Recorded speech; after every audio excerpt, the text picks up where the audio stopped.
You're looking good, man. I see. Let me get this over here. Okay, everybody.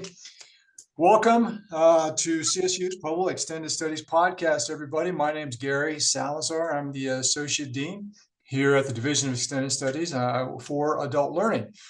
This is a 20-minute conversation about some of the most amazing programs, people, and projects that we get to work with, and we're so happy to bring this to you.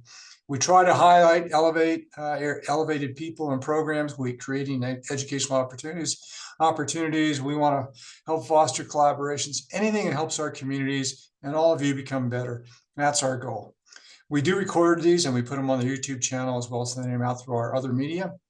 And that way you get a chance to look for them. We're going to have a newsletter coming out here in a little bit, probably next year, and we'll try to include information about that as well. Joining us today, I'm really happy to have Gene Lucero. Gene is the director of the MBA programs at the Hassan School of Business here at CSU Pueblo. Gene, welcome to our podcast. Today is the last day of finals here for our fall semester. So there's a lot of real happy students and a lot of instructors going to have to do plenty of grading here as we go towards the end of the holiday season. How are you doing? I'm doing good, Gary. Thanks for having me today. Appreciate you taking the time out to help me, get the word out about what we do here at the Hassan School of Business for our MBA program. Guys, you do a fantastic job. We met with your dean, Bill, the other day, and you are awesome. And I'm fresh caught here. I've only been here about 11 weeks, and so it's been super exciting to get to know everybody, and particularly you, and learning what you've got. Would you help us get started today by just talking a little bit about your background and what you do as the director of the MBA programs there? Sure. So I am born and raised in Pueblo, Colorado. I went to the Air Force for 8 years. So when I got out of high school, when I got out of the Air Force, I came back to Pueblo. There wasn't a whole lot of job opportunities. So I thought, I'm going to go to college. So I started college here at CSU Pueblo in 1998, graduated with my bachelor's degree. It took me 6 years and 2004, and I started my master's of business administration right away and finished that in 2009. It took me a while. I was married, working full time, had newborn kids, and so it took me a little while to get through it. But the important thing was I made it to the finish line. Yeah. Well, that's great. So now you're the director of the MBA programs. You've got all that experience. By the way, what did you do in the Air Force? I'm kind of curious about. I was a weather forecaster in the Oh, no kidding. All right. So you're the guy who got up in front of the screen and did all the magic stuff, or was just putting reports together for pilots? So in the Air Force, it's a little bit different than like you see on TV. Yeah. So we have to actually brief all the flight crews about what they can expect, wind, temperature, weather, pressure, altitude, all those things, because then they use what we give them to calculate their payloads and their fuel loads and everything that they need to do to actually complete the mission. Yeah, kind of familiar with that. That's awesome. Thank you for doing all that. Let's get back to the gist of this program. I'm super excited about the MBA program. I've heard a lot of people who've gone for MBAs. I'm curious. Can you tell me what is this MBA? Why is this so important to people? Why are people interested in coming to an MBA program? Well, most people want to get the MBA because they're looking to advance their career, particularly into mid and upper level management. And the MBA is the premier management degree at the master's level. So, I mean, everybody sees it in the movies and stuff all the time. Oh, you're, corporate, big wigs, they got an MBA from whatever school. So, yeah, it is the degree that preps somebody to be able to move into mid and upper level management and run big organizations. Wow. Big units within big organizations. So the typical leaders, the upper leadership in an organization, they are the guys who have that kind of an education behind them, right? Yes, sir. Super. Well, this is great because there's probably plenty of people out there who want to move up in their careers, and you're helping provide that opportunity. If somebody wants to come in and join your MBA program, Gene, what can they expect to be doing? What kinds of classes would they be going through? We have a set of core classes that's going to include everything from accounting to international business ethics, management information systems, economics for managers, finance for managers, Wow. strategic management, which is a big one, production and operations management. Basically gives them a well-rounded knowledge of every area of business. So when they go run a unit, they know what's going on in accounting, they know what's going on in finance and operations, and can make good business decisions because they actually understand what's going on in those areas. Yeah, yeah. Well, that sounds really good. Well, here's a little bit of a what if question. If I was involved in, I don't know, the pet industry where we make, dog foods and stuff, that I was at a high level versus if I was running an automotive dealership, another high level position as a manager there, both of those kinds of positions, though both industries would benefit. Those leaders would benefit from having an MBA. Is that right? Well-rounded knowledge of all areas of business, how the entire operation runs from, the cash flow coming in, cash flow going out, how you finance everything in your industry, um, organizational behavior, how to deal with all your employees from Oh that yeah, standpoint. yeah, Um, so it gives you a real well-rounded knowledge of business yeah. holistically, so you can make good business decisions and That's super. understand everything that's going on in the business. What about if, like, the world is getting smaller today, Gene? Now companies are dealing with other countries. They have counterparts in other countries. Does learning about international business, is that part of something that you touch on in an MBA program, or would that come later, depending on what industry you get into? So our particular MBA is AACSB accredited. That's the Association to Advance the Collegiate Schools of Business. It is the premier accreditation that you could get for a business school worldwide. Less than or about 5% of the business schools on the planet have that accreditation. We're one of them. Oh And one wow. of those components, one of the required components is that they have an international component to it. It's usually international business. It could be international marketing, depending what track the student is on. But yeah, they're required to have an international component because the world is, In you know, small. Yeah, yeah. yeah. Wow, that's pretty good. So somebody here in Pueblo, if they had a business and they wanted to improve their business by expanding, and they had potential international business customers they'd like to approach, this would be something that could help them understand that a lot better too, couldn't it? Exactly. So I actually have a friend of mine that I graduated with my bachelor's degree in, who lived in China for years and is doing importing, exporting. And he actually came back to get the MBA specifically for the international component, so he could have a better understanding of what he's dealing with now that he moved back to the States and is doing the importing, exporting. Yeah, yeah. Well-rounded degree then. Great step to move up. Okay. What kinds of, from your experience right now, working with the students that you're seeing, where do you see your graduates going? What kinds of opportunities are they stepping into? If they're moving up, is it every industry? Is it like, Every industry. We got students that are in healthcare, we got students that are in manufacturing, we got students that are in finance and banking, human resource management. I mean, they're just all over the place. And most of them are already in whatever industry they're working in and Mhm. looking to move into mid and upper level management. That's why they come back for the MBA. The online MBA is a great option. It's flexible, it meets their needs as a professional, especially at this point in their lives. Most of them are married with children, have a Sure. full time career going on. So the flexibility of the online MBA and having 6 entry points a year is really makes it an attractive option for those type of students.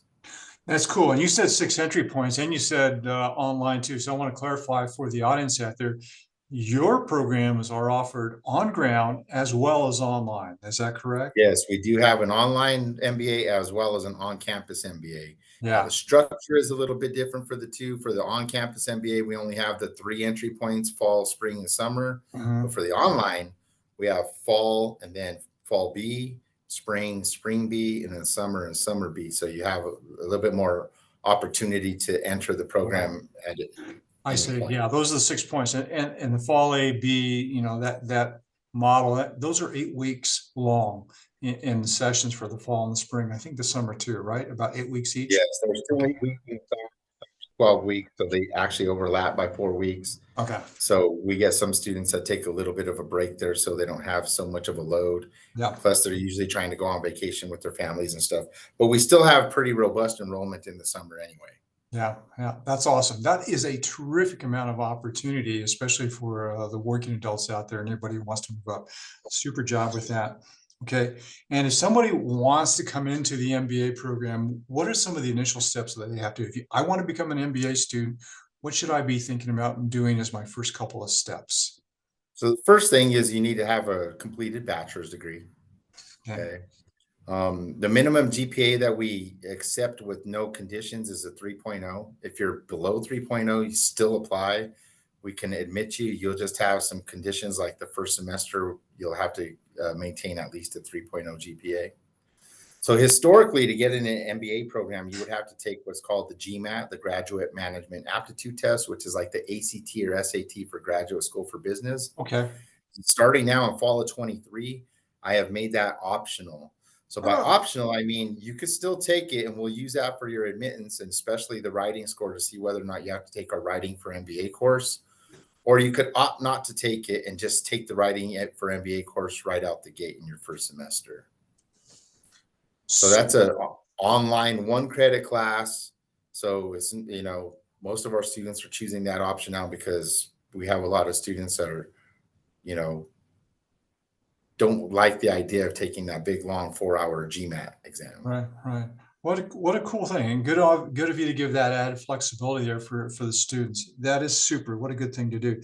So we have to have a 3.0. We have to have a bachelor's degree, and there's some choices on if we want to do the GMAT or not. And does somebody come and apply? Do we have to put an application in? There's some kind of paperwork we got to do first. Where do I go for that? If you go to the CSU Pueblo main website, and the top right-hand corner it says apply. Okay. And then you'll have to create an account, or if you're a CSU Pueblo student, you already have one, and you'll log in and you'll just apply as a graduate student specifically for MBA. Okay. This is, and I may have misunderstood you, but this is at the CSU Pueblo website where they would go, and upper right-hand side corner of the page, there's an application button there. Yeah, it says apply, and it'll take you to the application. It'll say create an application. Well, you'll have to log in, then it'll say create an application. Mhm. It'll ask you which application you want to create, Mhm. and you would do a graduate admissions application for whatever semester, degree, certificate. All right. Well, cool. That's pretty easy. I can do that. Thank you. All right. So One more thing, quick thing, Gary, yeah, go ahead. is so any student that has a bachelor's degree in business most likely has covered the prerequisite courses for the graduate courses. We call them leveling at the graduate level, but they're prerequisites. Any students that come from a discipline outside of business, there's 6 leveling courses. It'd be principles of management, microeconomics, business statistics, principles of marketing, financial accounting, and corporate finance. We do have a couple different ways to satisfy those. Number one is if you've taken those classes, you automatically get the credit. Number two is you could take them as part of your MBA program and just work them into the program in the sequence and make sure you take them before the class that requires them. Okay. Number three, we work with a third-party software called Ivy, where you could take those classes through Ivy, get the knowledge you need. The benefits of that is it only costs a student $100 per class, and it's self-paced. All right. The drawback is it's not for college credit, and you don't get it on a transcript anywhere. So But you get the knowledge you need to be Right. successful in the graduate Yeah. level business classes. Gotcha. Okay.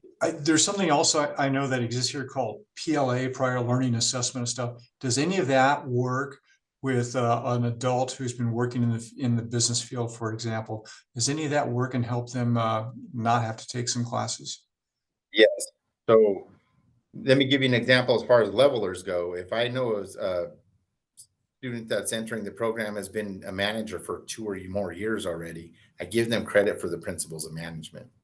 But as far as credit for program classes goes, you could do the prior learning assessment. You would get with our prior learning assessment coordinator, Philip Schultz here. Yeah. You would get this, he'd get you the syllabus for the class. Then you got to put together a portfolio that shows how you meet all of the learning objectives. And once you got that set, Philip will get that to the proper instructor. And if they look it over and say, yes, this student meets all the requirements, then you could get credit for that class. How I think cool. it's $75 and it'll go on your transcript, and that's one less class you'll have to take. And we do Well, have students that apply for that at the graduate level. Um, some have been approved, some have not, but sure. it's definitely worth looking into and trying to do if you feel you already have the knowledge in that class. Yeah, I agree with that. Anything I can do to reduce the cost of my tuition, I want to look into it, particularly, that's money on the table for my family otherwise. So I want to do that, and that gives them another great option. Thank you for doing that. Now, how long have you been here at CSU Pueblo doing this? How many years? I've been at CSU Pueblo for 18 years. Eight. I've been the MBA director. It's for 6.5 years, you said? Yeah. Okay. All right. Been here for 18 years at CSU Pueblo, but doing this particular role for 6.5 years. Gene, you've probably had great opportunity to talk to a lot of students out there who've gone through your program, challenges or not challenges, successes. Do any stories of those students stick out in your mind as, hey, that's a good lesson, or that's a wonderful story that was success? Does anything like that stick out that you'd be willing to share? Oh, wow. There's just so many. I get students from literally all over the world. We get a large international student population. And then for the online MBA, we get them from all over the country Uh-huh. and, in other countries too. But I guess one that would stick out was an online MBA student that I had been helping for almost 3 years while he was doing his MBA. So he really wanted to participate in the commencement. So him and his family made the trek out here from San Diego Oh, specifically for commencement. But we had gotten to know each other so well over the phone by working with him for a few years that we really felt like we knew each other. So when his family came, I, got them and took them out to dinner and had a good time and just kind of chat with them a little bit more. So I would say the thing that stands out the most is the relationships you get to build with all these different students from these different walks of life, different avenues that they got to us somehow, some way. His was by some chance. He just Googled and we were one of the ones that came up and he said it looked good and decided to do it through CSU Pueblo. The cost was really a big factor for him there. For an AACSB accredited MBA, we're really, really cost effective. oh yeah. Oh yeah. That's cool. Yeah, you mentioned students from like overseas. How far away has been a student that you've had? China China. had just students in China. We get a large amount of students from the UK and Hmm. Germany also. Hmm. Oh wow, yeah. At another school, we were understanding that there were students from Africa, from the far east. They were interested in coming because they want to get that U.S. credential, because that helps them get a job there in their country as well, or they can then come to the United States. Uh, Got two students in the program right now from India, one from China, um, a couple from the UK, a couple of from Germany. Post COVID, it's been a little bit, not as many international students mhm, as we used to mhm. get prior to COVID. Yeah, But we're hoping that picks back up now that we're kind of coming out the back end of COVID and kind of getting yeah, back to business as yeah. usual. And online is a great way to come into education that's growing everywhere. So thank you for leading that MBA program, and thank you, Gene, for helping all those students. And being so willing to make things affordable and flexible for them. That says a lot, and I know that's a lot of work on your part. So congratulations for that. It's really a Thank great you. thing to see. One more thing I would like to add is Sure. that I really pride myself on being accessible to my students. Yeah. So my office phone rings directly to my cell phone.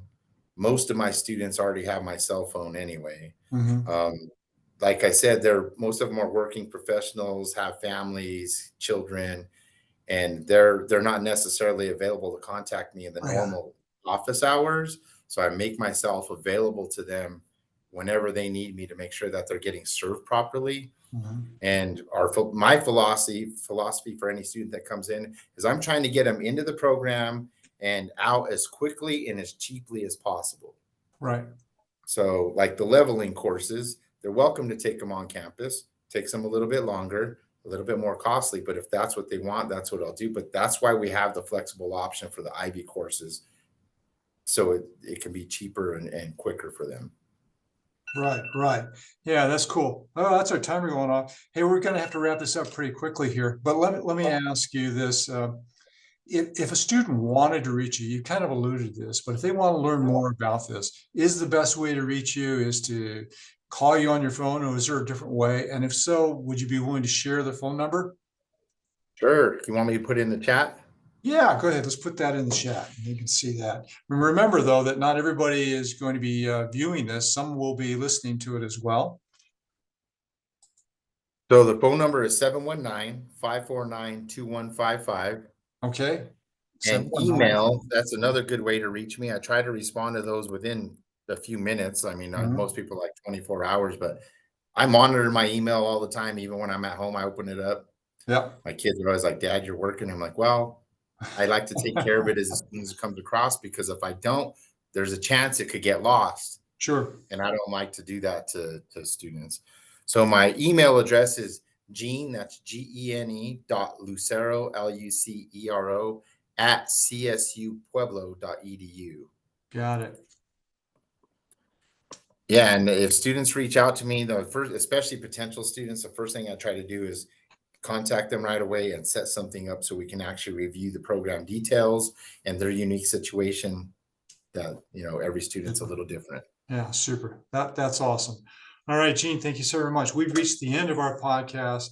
And for our audience out there, Gene Lucero has been talking with us about the MBA programs that here at CSU Pueblo and the San School of Business. Reminder, it's both on ground and online. And we just fully support that program. We support anything here that helps people get where they want to be in life. It helps learn in a way that's flexible, that works for their goals, something that gives them the individual guidance that you've heard Gene talk about here. All those things are what we like to do. Our programs include online here at Extended Studies. So it's been marvelous to hear Gene talk about this. If you want to learn more about us here, you can check out our website. It's at csupueblo.edu/online, or you can call us at 719-549-2100. Gene, once again, thank you for joining us today. Thanks to the audience for listening. As we do and complete this podcast, we're 10 days away from Christmas. So I wish all of you a warm, safe, and fulfilling holiday. Take care. We'll see you next year.